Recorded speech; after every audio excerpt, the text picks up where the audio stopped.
अभिवादन स्वीकार कीजिए ब्रजेश मिश्रा का और आप देखना शुरू कर चुके हैं द डिबेट।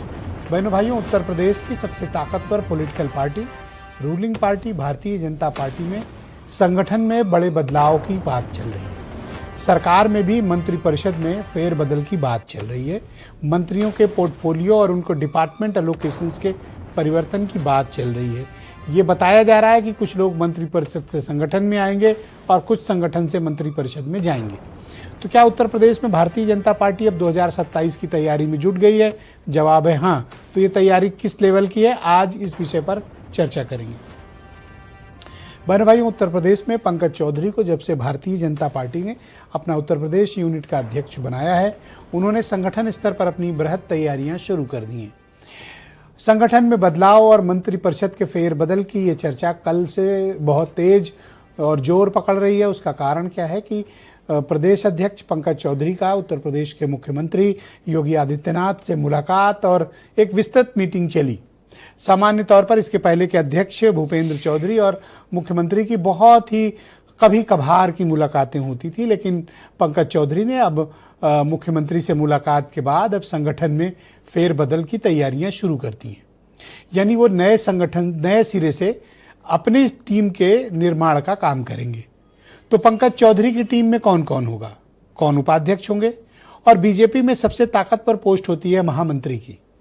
महामंत्री स्वयंभू होते हैं, बहुत ताकतवर कम्युनिटी होती है ये, और एक्चुअली बीजेपी पर कंट्रोल महामंत्रियों का ही होता है। तो जो महामंत्री बनाए जाएंगे उससे ये स्पष्ट होगा कि पंकज चौधरी के खास लोग कौन हैं और पंकज चौधरी यूपी में बीजेपी का संगठन किसके मार्फत चलाना चाहते हैं। वो कौन से चेहरे हैं? क्या जो पुराने ताकतवर महामंत्रियों की फौज है वही पंकज चौधरी पर हावी रहेगी, या ये महामंत्रियों की कौम जो इस वक्त कब्जा जमाए हुए है इसमें कोई परिवर्तन होगा? क्या होगा? या पंकज चौधरी नए सिरे से लोग लाएंगे? बहनों भाइयों, उम्मीद इस बात की है कि नए सिरे से टीम बनेगी, नीचे से कुछ लोगों को प्रमोट करके ऊपर लाया जाएगा। उसका कारण क्या है कि Bharatiya Janata party OBC centric politics की दौर में चली गई है। कारण पीडीए का, समाजवादी पार्टी का दबाव। तो अब महामंत्रियों का हो, मंत्री बनाए जाने हो, मंत्री मतलब संगठन के मंत्री की बात कर रहा हूँ, या उपाध्यक्ष बनाए जाने हो, या और भी जिम्मेदारियां जो दी जाएंगी, वो अधिकांशतया उसमें अदर बैकवर्ड कम्युनिटी के लोग यानी ओबीसी कम्युनिटी के अधिक होंगे। अपर कास्ट को भी जगह मिलेगी, लेकिन बोलबाला ओबीसी का ही रहेगा। अब ये बात स्पष्ट है। तो जमे जमाए लोगों के विकेट उखड़ेंगे। वो कहाँ जाएंगे?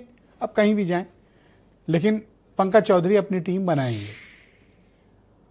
संगठन के बाद अब बात आती है उत्तर प्रदेश की सरकार के मंत्रिपरिषद की। जब सरकारें बहुमत में होती हैं तो वो मंत्रिपरिषद में कोई फेरबदल या कोई एक्सपेरिमेंट नहीं करती हैं। जब सरकारें ज्यादा बहुमत में होती हैं तो वो इस बारे में बात भी नहीं करना चाहती हैं और ऐसी हर चर्चाओं को, ऐसी हर आवाज को सख्ती से दबा भी देती हैं। उत्तर प्रदेश की वर्तमान बीजेपी की सरकार काफ़ी ताकतवर है और उसके पास ज़रूरत से काफ़ी अधिक बहुमत भी, लिहाजा मंत्रिपरिषद में कोई भी फेरबदल को फौरन खारिज कर दिया जाता है। लेकिन कल से हम चुनावी वर्ष की तरफ प्रवेश करेंगे, क्योंकि 2027 के प्रारंभिक महीनों में ही जनवरी फरवरी में उत्तर प्रदेश में चुनाव होने हैं। तो अब ये जो पूरा साल होगा यानी 1 जनवरी 2026 से 31 दिसंबर 2026 तक ये पूर्ण चुनावी वर्ष है। तो अब चुनावी वर्ष के दौरान सरकारें थोड़ा लिबरल हो जाती हैं, वो थोड़ा सा प्रयोग जातीय समीकरण के दबाव में करने लगती हैं या एडजस्टमेंट करने लगती हैं। तो अब 14 जनवरी के बाद यानी खिचड़ी के बाद से, मकर संक्रांति के बाद से ये एक्सपेरिमेंट शुरू होगा। ऐसी आम चर्चा है और ऐसी खास चर्चा है कि मंत्रिपरिषद में फेरबदल होगा। इस वक्त 6 जगह खाली है। तो ऐसा प्रतीत होता है कि कुछ लोगों को मंत्रिपरिषद से पंकज चौधरी की टीम में भेजा जाएगा और कुछ लोगों को संगठन से सरकार में सम्मिलित किया जाएगा। तो उसमें सबसे बड़ा नाम है भूपेंद्र चौधरी, निवर्तमान उत्तर प्रदेश में बीजेपी के अध्यक्ष। उनको चर्चा है कि उनको मंत्रिपरिषद में लिया जा रहा है और उनको कोई महत्वपूर्ण पोर्टफोलियो भी दिया जाएगा। तो बीजेपी के संगठन में विस्तार, परिवर्तन, फेरबदल, सरकार में मंत्रिपरिषद में फेरबदल और डिपार्टमेंट के एलोकेशन में चेंज, क्या ये बीजेपी को 2027 की वो धार दे पाएंगे जहां उसका मुकाबला लोकसभा में उसको हराने वाली समाजवादी पार्टी और कांग्रेस से है। तो आप कुछ बयान सुने, फिर आज की डिबेट। मंत्रिमंडल विस्तार के बारे में तो हमारा नेतृत्व जो तय करेगा, नेतृत्व जाने। भारतीय जनता पार्टी का कार्यकर्ता अपनी पूरी ऊर्जा के साथ अपने नेतृत्व के संरक्षण में काम करता है। मैं कह सकता हूं कि 2026 अधिक ऊर्जा के साथ हमारी पार्टी और सरकार दोनों काम करेंगे। मंत्रिमंडल विस्तार मुख्यमंत्री का, उनके सरकार, उनके पार्टी का काम है। वो विस्तार करें न करें उसके बारे में हम कुछ कह नहीं सकते। जहाँ तक आपका नैया पार करने की बात है तो आपकी नैया पार होने वाली नहीं है। पूरी तरीके से भारतीय जनता पार्टी की जो स्थितियां हैं वो दिन प्रतिदिन खराब हो रही हैं। कुछ भी बदल दें, कोई मंत्री बना दें, किसी को अध्यक्ष बना दें, पूरे प्रदेश के अंदर चारों तरफ जंगल राज चल रहा है और अति चल रही है योगी जी की।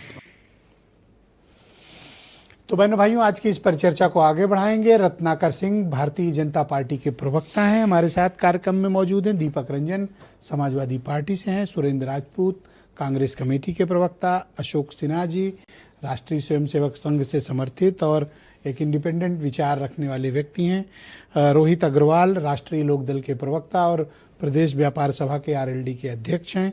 ब्रजेश शुक्ला उत्तर प्रदेश के बहुत ही जाने माने राजनीतिक मामलों के बहुत ही पुरोधा पत्रकार।